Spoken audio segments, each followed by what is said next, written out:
यह कार्तिक महात्म का 9वां अध्याय है और यहीं से माता तुलसी की कहानी शुरू होती है। अभी तक जो पीछे अध्याय बताए गए हैं वो नियम बताए गए हैं किस प्रकार से कार्तिक मास में रहना चाहिए। अब ये कहानी शुरू होती है, प्रारंभ होता है 9वें अध्याय से। पृथ्वी बोले, हे महाराज, जो तुमने कार्तिक का व्रत विस्तार सहित कहा है उसमें तुमने जो तुलसी के मूल में विष्णु पूजन का वर्णन किया है सो मैं तुलसी के महात्म जानना चाहता हूँ। तुलसी देव भगवान को अति प्यारी कैसे हुई?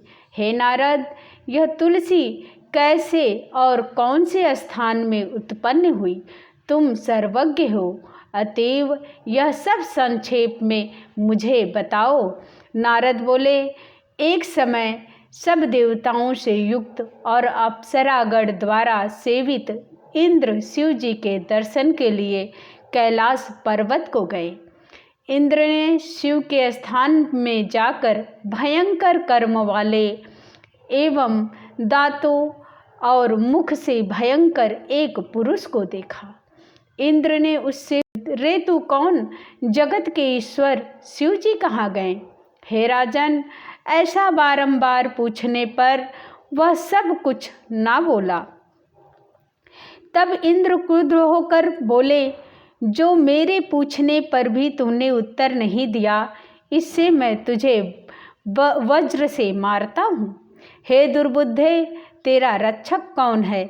ऐसा कहकर इंद्र ने वज्र से उसे मारा।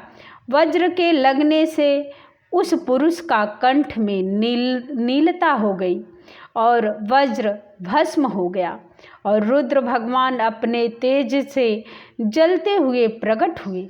उन्हें देखकर बृहस्पति जी शीघ्र ही हाथ जोड़े और इंद्र को भी भूमि में दंडवत प्रणाम करा के स्तुति करने लगे। बृहस्पति जी बोले, हे देवताओं के अधिदेवता त्रिनेत्र तथा कपर्दी, आपको नमस्कार है।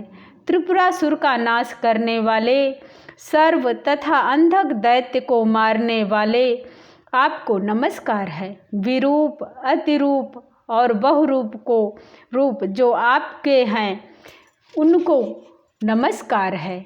दक्ष के यज्ञ के विध्वंस करने वाले और यज्ञ के फल देने वाले, आपको नमस्कार है। काल का नाश करने वाले और काल स्वरूप काले सर्प को धारण करने वाले और ब्रह्मा का सिर छेदन करने वाले और ब्राह्मणों के हितकारी, आपको बारंबार नमस्कार है। नारद बोले, उस समय बृहस्पति द्वारा ऐसी स्तुति की जाने पर शिव जी त्रिलोकी को जलाने में समर्थ नेत्र की अग्नि को शांत करते हुए, हे ब्राह्मण, मैं तुम्हारी स्तुति से प्रसन्न हूँ, वर मांगो। इस समय इंद्र को जीवन दान करने से तुम जीव के नाम से प्रसिद्धि को प्राप्त होगे। बृहस्पति बोले, हे देव, यदि आप प्रसन्न हो तो शरण में आए इंद्र की रक्षा करो और मस्तक के नेत्र से उत्पन्न यह अग्नि शांति को प्राप्त हो जाए। रुद्र बोले, मस्तक के नेत्र में यह अग्नि फिर कैसे प्रवेश कर सकती है? इसको मैं दूर फेंक देता हूँ जिससे यह इंद्र को पीड़ा न दे सके। नारद बोले, शिव जी ने ऐसा कहकर अग्नि को हाथ में ले खारे समुद्र में फेंक दिया तथा वह अग्नि गंगा सागर के संगम में जाकर गिरा। वहाँ बालक होकर रोने लगा। रोते हुए उस बालक के शब्द से बारंबार धरती कांपने लगी। उसने अपने रुदन से स्वर्ग के सत्यलोक पर्यंत के लोक बहिरे कर दिए। रोने का शब्द सुनकर, यह क्या है? ऐसे विस्मित होकर ब्रह्मा जी पहुँचे। आते ही समुद्र की गोद में उस बालक को देख ब्रह्मा बोले, यह अद्भुत बालक कौन है? यह ब्रह्मा का वचन सुनकर समुद्र बोले और ब्रह्मा को आते देख समुद्र ने हाथ जोड़ा और प्रणाम कर उस बालक को उनकी गोद में बैठा दिया और कहा कि गंगा सागर के संगम से उत्पन्न यह मेरा पुत्र है। हे जगत के गुरु, इसके जात कर्म और संस्कार कीजिए।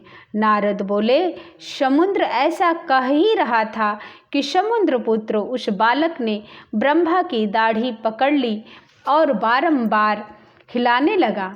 दाढ़ी पकड़ के हिलाने से ब्रह्मा के नेत्रों से जल बह चला, अर्थात अश्रुपात हो गया। बड़ी कठिनाई से उन्होंने जब दाढ़ी छुड़ा पाई तब ब्रह्मा समुद्र से बोले, इसने हमारे नेत्र से जल निकाला है, इससे यह जलंधर इस नाम से प्रसिद्ध होगा। अभी यह तरुण और सब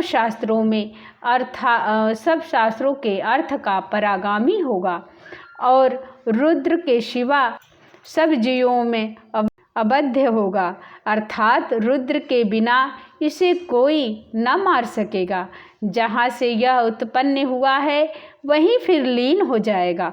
नारद जी बोले, ऐसा कहकर उन्होंने शुक्राचार्य को बुलाया और उसे राजगद्दी बैठाकर फिर समुद्र से आज्ञा लेकर ब्रह्मा अंतर्ध्यान हो गए।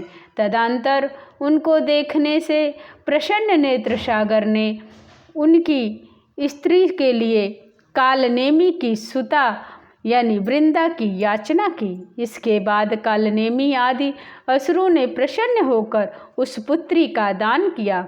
बलि जलंधर अति प्रीत करने वाली और वश में रहने वाली वृंदा को पाकर शुक्राचार्य की सहायता से पृथ्वी का पालन करने लगा।